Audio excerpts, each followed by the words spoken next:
Hello दोस्तों, आज हम प्रैक्टिस करने वाले हैं दोस्तों इस वीडियो में पादप आकार की यानी कि प्लांट मॉर्फोलॉजी से बनने वाले टॉप 85 ऑब्जेक्टिव क्वेश्चन की। दोस्तों मैं धीरेन्द्र एक बार फिर से आपका स्वागत करता हूं एग्जाम स्टडी विद संगीता में। दोस्तों बायोलॉजी में ये एक मोस्ट इम्पॉर्टेंट टॉपिक रहता है पादप आकार की, जो कि परीक्षाओं में बार बार यहाँ से क्वेश्चन आपको देखने को मिलते हैं, चाहे वे रेलवे के एग्जाम हो, एसएससी के या फिर किसी स्टेट लेवल का एग्जाम। दोस्तों इस वीडियो को आप एंड तक पूरा प्रैक्टिस जरूर कीजिएगा, क्योंकि यहाँ से क्वेश्चन आपको एग्जाम में 1 से 2 क्वेश्चन अक्सर देखने को मिलते हैं। ये वीडियो यदि आपको अच्छा लगता है, हेल्पफुल लगे, तो प्लीज़ वीडियो को लाइक और शेयर जरूर कीजिएगा। और यदि अब तक आपने हमारे चैनल को सब्सक्राइब नहीं किया है तो इसी प्रकार के मोस्ट इंपॉर्टेंट वीडियो के लिए आप चैनल को सब्सक्राइब जरूर कीजिएगा। तो चलिए स्टार्ट करते हैं। मूलांकुर के अतिरिक्त पौधे के किसी भाग से विकसित होने वाली जड़ें कहलाती हैं। क्वेश्चन है, मूलांकुर के अतिरिक्त पौधे के किसी भाग से विकसित होने वाली जड़ें कहलाती हैं। तो इनको बोलते हैं दोस्तों अपस्थानीय मूल। क्या बोलते हैं? अपस्थानिक मूल। क्या कहते हैं? अपस्थानिक मूल। अगला क्वेश्चन है, मूलांकुर से विकसित होने वाली जड़ें कहलाती हैं। देखिए अब क्वेश्चन पूछा गया है कि मूलांकुर से विकसित होने वाली जड़ें कहलाती हैं, तो इन्हें बोलते हैं मूसला जड़ें। ठीक है, जो मूलांकुर के अतिरिक्त पौधे से विकसित हों उन्हें कहते हैं अपस्थानिक मूल, और जो मूलांकुर से विकसित होने वाली जड़ें हैं उन्हें कहते हैं मूसला जड़ें। अगला क्वेश्चन है, श्वसन मूल मिलती है। क्वेश्चन है, श्वसन मूल मिलती है, तो ये मिलता है जूसिया में। किसमें? जूसिया में। देखिए इंपॉर्टेंट क्वेश्चन है, ये क्वेश्चन एनटीपीसी में पूछा गया था, ध्यान रखिएगा। रेलवे के एग्जाम में बार बार पूछा जाता है। इंपॉर्टेंट क्वेश्चन है, श्वसन मूल मिलती है, तो ये मिलती है जूसिया में। डहलिया की जड़ें होती हैं। क्वेश्चन है, डहलिया की जड़ें होती हैं। देखिए मैं क्वेश्चन बोलने के बाद कुछ समय लेता हूं रुकने का, जिससे कि आप इसका आंसर लगा सकें। तो इसका सही आंसर है कंदिल तथा पुलकित। ठीक है, डहलिया की जड़ें कैसी होती हैं? कंदिल तथा पुलकित। अगला क्वेश्चन देखते हैं, क्वेश्चन नंबर 5। उपरिरोही मूल मिलती है। क्वेश्चन है, उपरिरोही मूल मिलती है, तो सही आंसर इसका आर्किड्स में। किसमें? आर्किड्स में। न्यू मेटाफोर्स यानी कि श्वसन मूल प्राय मिलती है। न्यू मेटाफोर्स यानी कि श्वसन मूल प्राय मिलती है, तो ये मिलती है मैनग्रोव पादप में। ठीक है, मैनग्रोव पादप में। क्वेश्चन है, आर्किडिस में बिलामेन जड़ें होती हैं। क्वेश्चन पूछा गया है, आर्किडिस में बिलामेन जड़ें होती हैं, तो ये होती है नमी अवशोषित करने के लिए। ठीक है, नमी अवशोषित करने के लिए। देखिए क्वेश्चन पूछा गया है, निम्नलिखित में से कौन सा एक जड़ नहीं है। इंपॉर्टेंट क्वेश्चन है, निम्नलिखित में से कौन सा एक जड़ नहीं है, तो इसका राइट आंसर है दोस्तों आलू। ठीक है, आलू जड़ नहीं है, ध्यान रखिएगा। और इसके अलावा आपको याद रखना है गाजर, शकरकंद, मूली, ये सभी जड़ हैं। अगला क्वेश्चन देखते हैं, अब स्तंभ मूल पाई जाती है, तो सही आंसर है दोस्तों इसका गन्ने में। कहां पर? गन्ने में। अब स्तंभ मूल कहां पाई जाती है? गन्ने में। मूल स्तंभ होती हैं। क्वेश्चन पूछा गया है, स्तंभ मूल होती हैं, तो ये होती हैं अपस्थानिक जड़ें। ठीक है, स्तंभ मूल क्या होती हैं? अपस्थानिक जड़ें। जड़ें विकसित होती हैं। क्वेश्चन पूछा गया है, जड़ें विकसित होती हैं। इंपॉर्टेंट क्वेश्चन है, मूलांकुर से। ठीक है, जड़ें किससे विकसित होती हैं? मूलांकुर से। अगला क्वेश्चन है, गाजर एक है। देखिए अभी हमने कुछ देर पहले ही क्वेश्चन पढ़ा था कि इसमें से क्या जड़ नहीं है, वहां गाजर ऑप्शन में था, तो आपको याद होना चाहिए, इसका आंसर लगा सकते हैं आप। आंसर गाजर एक है, तो ध्यान रखिएगा गाजर एक जड़ है। क्या है? जड़।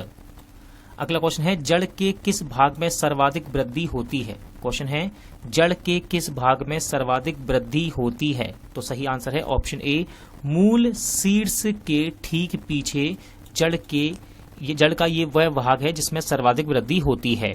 बरगद के पेड़ के तने से लटकने वाली मोटी जड़ें कहलाती हैं। इंपॉर्टेंट क्वेश्चन है दोस्तों, ध्यान रखिएगा। बरगद के पेड़ के तने से लटकने वाली मोटी जड़ें कहलाती हैं, तो इनको बोलते हैं स्तंभ मूल। क्या कहते हैं? स्तंभ मूल। देखिए अगला क्वेश्चन है, निम्न जोड़ों में से कौन सा गलत है। आप इनको पढ़ सकते हैं, वीडियो को रोककर और उसका आंसर लगा सकते हैं।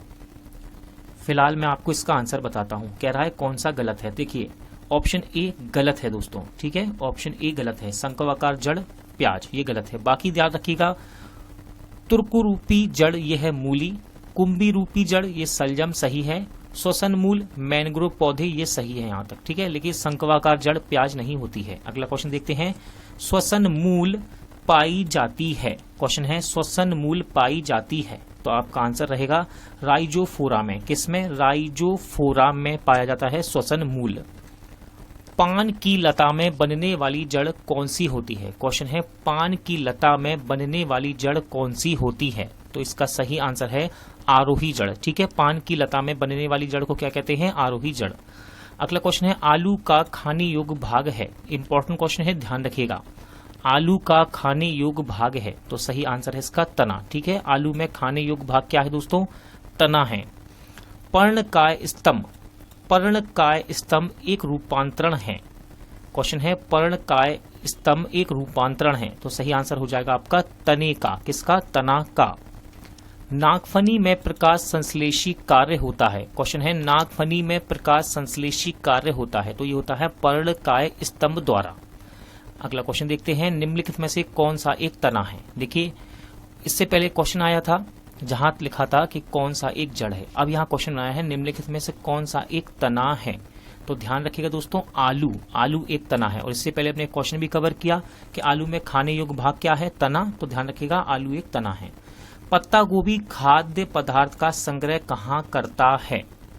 क्वेश्चन है पत्ता गोभी खाद्य पदार्थ का संग्रह कहाँ करता है? तो ये करता है पत्तियों में। कहाँ पर? पत्तियों में। इंपॉर्टेंट है, एसएससी के एग्जाम में क्वेश्चन पूछा भी गया है। आलू भूमिगत रूपांतरित तना होता है जिसे कहा जाता है। क्वेश्चन है आलू भूमिगत रूपांतरित तना होता है जिसे कहा जाता है, तो इसको बोलते हैं कंद। क्या बोलते हैं? कंद।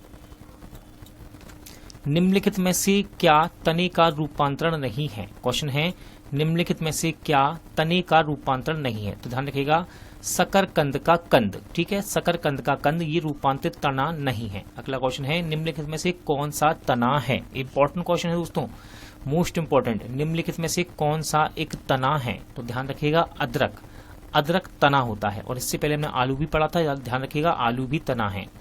प्याज में खाद्य भाग है। क्वेश्चन है प्याज में खाद्य भाग है, तो सही आंसर है तना, ठीक है। प्याज में खाद्य भाग कौन सा है? तना। निम्नलिखित में से कौन सा रूपांतरित तना है? क्वेश्चन है निम्नलिखित में से कौन सा रूपांतरित तना है? तो सही आंसर हो जाएगा इसका आलू। देखिए IAS 1996 में क्वेश्चन पूछा भी गया है और रेलवे में भी क्वेश्चन बार बार रिपीट होता है। अगला क्वेश्चन है निम्न में से किसकी पत्ती में पर्णदल प्रायः न्यूनीकृत होता है? क्वेश्चन है निम्न में से किसकी पत्ती में पर्णदल प्रायः न्यूनीकृत होता है? तो आंसर है इसका शुष्कोद्भिद, शुष्कोद्भिद में। कैक्टस में सूल किसका रूपांतरण है? क्वेश्चन है कैक्टस में सूल किसका रूपांतरण है? तो सही आंसर है पत्ते का, ठीक है। चलिए अगला क्वेश्चन मोस्ट इंपॉर्टेंट है, पुष्पों का अध्ययन कहलाता है। पुष्पों का अध्ययन कहलाता है, पुष्पों का अध्ययन क्या कहलाता है? तो सही आंसर है एंथोलॉजी, ठीक है, एंथोलॉजी। अगला क्वेश्चन है बे पौधे जिनमें कभी पुष्प नहीं बनते हैं कहलाते हैं। मोस्ट इंपॉर्टेंट क्वेश्चन है दोस्तों, बे पौधे जिनमें कभी पुष्प नहीं बनते हैं कहलाते हैं, तो इनको बोलते हैं क्रिप्टोगेम्स, ठीक है, क्रिप्टोगेम्स। पूर्ण पुष्प में पाया जाता है। क्वेश्चन है पूर्ण पुष्प में पाया जाता है, तो देखिए इसका आंसर है सभी चारों चक्र, ठीक है, सभी चारों चक्र ये पूर्ण पुष्प में पाए जाते हैं। अगला क्वेश्चन है पुष्प के जनन चक्र हैं। क्वेश्चन है पुष्प के जनन चक्र हैं, तो याद रखिएगा ऑप्शन ए आपका राइट आंसर है दोस्तों, पुमंग एवं जायांग, ठीक है। पुष्प के जनन चक्र क्या है? पुमंग एवं जायांग। पौधे का कौन सा भाग फूल बनाने का उद्दीपन ग्रहण करता है? पौधे का कौन सा भाग फूल बनाने का उद्दीपन ग्रहण करता है? तो राइट आंसर इसका पर्ण। क्या है इसका सही आंसर? पर्ण। कुरिंजी पुष्प के 12 वर्ष में एक बार खिलने का कारण है। क्वेश्चन है कुरिंजी पुष्प के 12 वर्ष में एक बार खिलने का कारण है, तो इसका कारण है फिलोरीजन स्त्राव, ठीक है, फिलोरीजन स्त्राव। अगला क्वेश्चन है संसार का सबसे छोटा पुष्प है। क्वेश्चन है संसार का सबसे छोटा पुष्प है। इंपॉर्टेंट क्वेश्चन है, ध्यान रखिएगा। बुल्फिया कहते हैं दोस्तों, इसको क्या कहते हैं? बुल्फिया। संसार के सबसे छोटे पौधे को क्या कहते हैं? सॉरी, पुष्प को क्या कहते हैं? बुल्फिया। फूल गोभी में पौधे का उपयोगी भाग कौन सा है? फूल गोभी में पौधे का उपयोगी भाग कौन सा है? तो सही आंसर है ताजा पुष्प समूह। ठीक है, फूल गोभी में पौधे का उपयोगी भाग कौन सा है? ताजा पुष्प समूह। अगला क्वेश्चन है, निम्नलिखित में से कौन सा विश्व का सबसे बड़ा पुष्प है? इंपॉर्टेंट क्वेश्चन है, सबसे छोटा भी याद रखिएगा और सबसे बड़ा। ठीक है, सबसे बड़ा क्या है दोस्तों? तो इसका नाम है रेफलेशिया। ठीक है, रेफलेशिया ये विश्व का सबसे बड़ा पुष्प है जिसका नाम है रेफलेशिया। और सबसे छोटा कौन सा है? बुल्फिया। जीवन चक्र की दृष्टि से पौधे का सबसे महत्वपूर्ण अंग है। क्वेश्चन है, जीवन चक्र की दृष्टि से पौधे का सबसे महत्वपूर्ण अंग है। तो दोस्तों ये है आपका पुष्प। ठीक है, क्या है आंसर इसका? पुष्प। पराग कोश में वार्तिकार्ग तक पराग का स्थानांतरण कहलाता है। क्वेश्चन है, पराग कोश से वार्तिकार्ग तक पराग का स्थानांतरण कहलाता है। तो इसको बोलते हैं परागगण। क्या कहते हैं? परागगण। अगला क्वेश्चन देखते हैं, एनीमोफिली। एनीमोफिली परागण है। क्वेश्चन है, एनीमोफिली परागण है। तो दोस्तों वायु द्वारा, ठीक है, किसके द्वारा होता है? ये वायु के द्वारा। एनीमोफिली परागण किसके द्वारा होता है? वायु के द्वारा। अगला क्वेश्चन देखते हैं, एंटमोफिली। एंटमोफिली परागण है। क्वेश्चन क्या है? एंटमोफिली परागण है। तो ये होता है कीटों के द्वारा। ठीक है, किसके द्वारा? कीट के द्वारा। एनीमोफिली, इसको भी याद रखिएगा, वायु के द्वारा। और एंटमोफिली ये होता है परागण किसके द्वारा? कीटों के द्वारा। अगला क्वेश्चन है, चमगादड़ों द्वारा परागण कहलाता है। क्वेश्चन है, चमगादड़ द्वारा परागण कहलाता है। तो इसको बोलते हैं चिरैप्टरोफिली। चिरैप्टरोफिली क्या कहते हैं? चिरैप्टरोफिली। चमगादड़ों द्वारा परागण कहलाता है चिरैप्टरोफिली। अगला क्वेश्चन है, जूफिली परागण है। क्वेश्चन है, जूफिली परागण होता है। तो सही आंसर है आपका ऑप्शन ए, यानी कि जंतुओं के द्वारा। ठीक है, चारों ही क्वेश्चन इंपॉर्टेंट हैं। जूफिली, चिरैप्टरोफिली, एंटोमोफिली और एनीमोफिली। देखिए क्वेश्चन नंबर 45 देखते हैं, आर्निथोफिली। आर्निथोफिली परागण होता है। तो ये होता है पक्षियों के द्वारा। ठीक है, आर्निथोफिली परागण किसके द्वारा होता है? पक्षियों के द्वारा। अगला क्वेश्चन है, जल द्वारा परागण कहलाता है। जल द्वारा परागण कहलाता है। तो इसको बोलते हैं हाइड्रोफिली। क्या कहते हैं? हाइड्रोफिली। अगला क्वेश्चन है, जो परागण बंद पुष्प में होता है कहलाता है। जो परागण बंद पुष्प में होता है कहलाता है। तो इसका सही आंसर है ऑप्शन ए, क्लिस्टोगेमी। ठीक है, क्लिस्टोगेमी कहते हैं परागण जो बंद पुष्प में होता है। अगला क्वेश्चन है, पर परागण लाभदायक होता है क्योंकि इसके कारण होता है।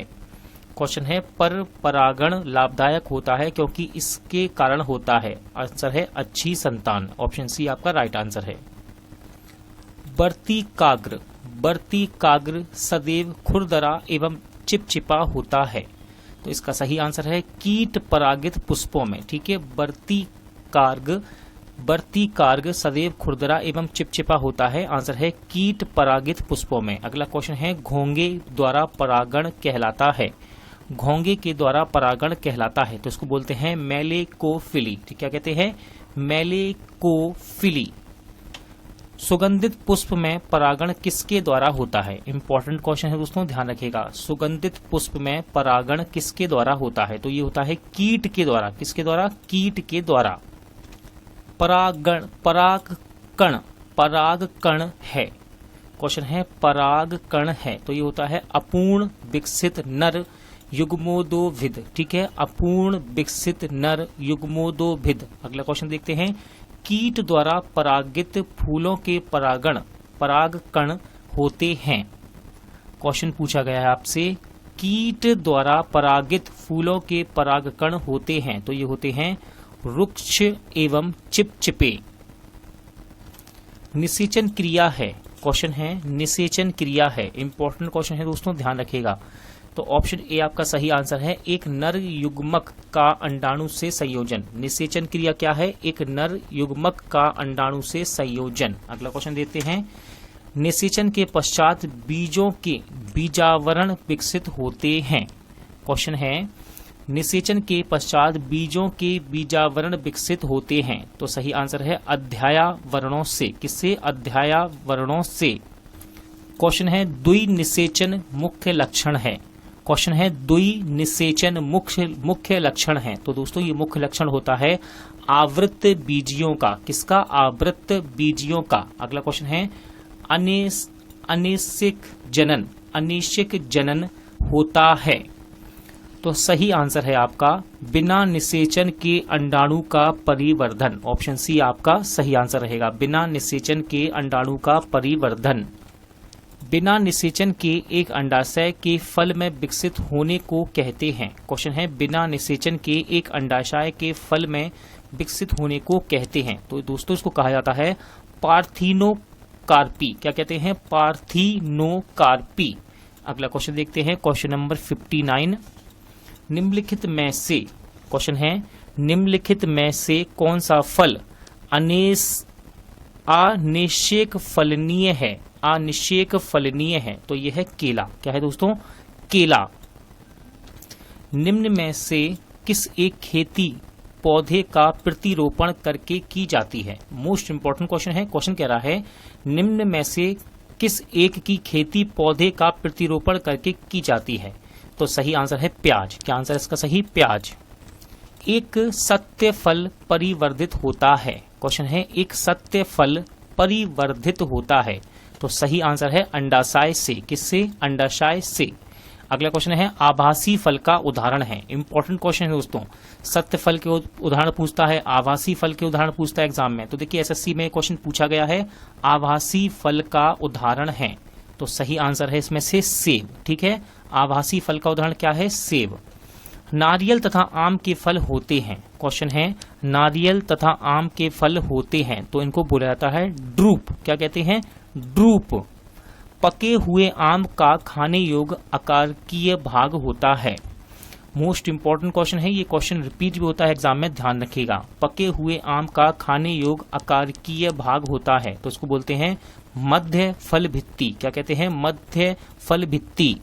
नारियल का खाने योग्य भाग है। क्वेश्चन है नारियल का खाने योग्य भाग है तो सही आंसर है भ्रूणपोष। ठीक है दोस्तों, नारियल का खाने योग्य भाग क्या कहलाता है? भ्रूणपोष। लीची फल का खाने योग्य भाग है। इंपॉर्टेंट क्वेश्चन है दोस्तों, ध्यान रखिएगा। ठीक है, लीची फल का खाने योग्य भाग है तो इसको बोलते हैं एरिल। ठीक है, लीची फल का जो खाने योग्य भाग होता है इसको एरिल कहा जाता है। सेब तथा नाशपाती में खाने योग्य भाग होता है। क्वेश्चन है सेब तथा नाशपाती में खाने योग्य भाग होता है तो इसको कहते हैं मासल पुष्पासन। क्या कहते हैं? मासल पुष्पासन। फलों का वह प्रकार जिसमें लीची को रखा जा सकता है वह है। क्वेश्चन है फलों का वह प्रकार जिसमें लीची को रखा जा सकता है वह है तो उसको कहते हैं दोस्तों नट। ठीक है, यूपीपीसीएस में ये क्वेश्चन पूछा गया है, इंपॉर्टेंट है, ध्यान रखिएगा। बीज रहित फल प्राप्त किया जा सकता है। क्वेश्चन है बीज रहित फल प्राप्त किया जा सकता है तो आंसर है ऑप्शन बी हार्मोन्स के व्यवहार द्वारा। ठीक है, हार्मोन्स के व्यवहार द्वारा बीज रहित फल प्राप्त किया जा सकता है। अनानास किस प्रकार का फल है? क्वेश्चन है अनानास किस प्रकार का फल है तो ये है दोस्तों साइकोनस प्रकार का। किस प्रकार का? साइकोनस प्रकार का फल है अनानास। ठीक है, अगला क्वेश्चन है कौन सा युग्म सुम्मिलित है? इनमें से कौन सा युग्म सुम्मिलित है? तो देखिए 72, क्वेश्चन नंबर 72 का आंसर है डी। ठीक है, डी। केला बेरी। केला बेरी। देखिए ये फलों के प्रकार हैं जिस प्रकार हमने पहले पढ़ा था कि नारियल और आम के फल होते हैं तो आंसर क्या था? ड्रूप। नारियल और आम ड्रूप प्रकार के फल हैं। उसी प्रकार है केला, ये किस प्रकार का फल है? ये है बेरी प्रकार का फल। अगला क्वेश्चन देखते हैं किस पौधे का फल भूमि के नीचे पाया जाता है? क्वेश्चन है किस पौधे का फल भूमि के नीचे पाया जाता है? बात फल की हो रही है तो सही आंसर है मूंगफली। ठीक है दोस्तों, मूंगफली एक ऐसा पौधा है जिसका फल जमीन के नीचे पाया जाता है।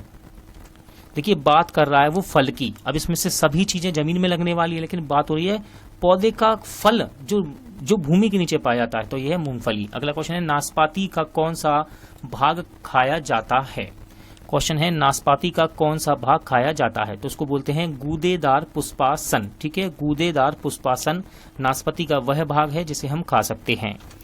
किस पौधे में बीज होता है लेकिन फल नहीं होता? देखिए रेलवे के एग्जाम में क्वेश्चन पूछा गया है, इंपॉर्टेंट है और बार बार रिपीट होता है एग्जाम में ये। किस पौधे में बीज होता है लेकिन फल नहीं? तो सही आंसर है साइकस। ठीक है, साइकस। अगला क्वेश्चन है बीज विकसित होता है। क्वेश्चन पूछा गया है बीज विकसित होता है, तो इसका सही आंसर है दोस्तों बीजांडों से। ठीक है, बीजांडों से विकसित होता है बीज। अगला क्वेश्चन है भ्रूण किसमें मिलता है? क्वेश्चन है भ्रूण किसमें मिलता है? तो दोस्तों भ्रूण मिलता है आपको बीज में। किसमें मिलता है? भ्रूण बीज में। अगला क्वेश्चन है ऑर्किड। देखिए ऑर्किड भी कहते हैं इसको, ऑर्किड भी कहते हैं, फूल है। ऑर्किड के बीज होते हैं, ऑर्किड के बीज होते हैं, तो सही आंसर है हल्के तथा शुष्क। ठीक है, ऑर्किड के बीज कैसे होते हैं? हल्के तथा शुष्क। सामान्यतः अंकुरण के लिए किसकी आवश्यकता नहीं होती है? क्वेश्चन है सामान्यतः अंकुरण के लिए किसकी आवश्यकता नहीं होती है? तो सही आंसर है दोस्तों प्रकाश। ठीक है, प्रकाश की आवश्यकता नहीं होती है सामान्यतः अंकुरण के लिए। अगला क्वेश्चन है सजीव प्रजक। सजीव प्रजक अंकुरण किसमें पाया जाता है? तो राइट आंसर है आपका राइजोफोरा में। किसमें? राइजोफोरा में पाया जाता है सजीव प्रजक अंकुरण। अधोभूमिक अंकुरण पाया जाता है। क्वेश्चन है अधोभूमिक अंकुरण पाया जाता है, तो राइट आंसर है मक्का में। किसमें पाया जाता है? मक्का में। नेक्स्ट है भूमपोरिक अंकुरण पाया जाता है। भूमपोरिक अंकुरण पाया जाता है, तो ये पाया जाता है अरंडी में। किसमें? अरंडी में। पौधों में पितृस्थ अंकुरण का अभिप्राय क्या है?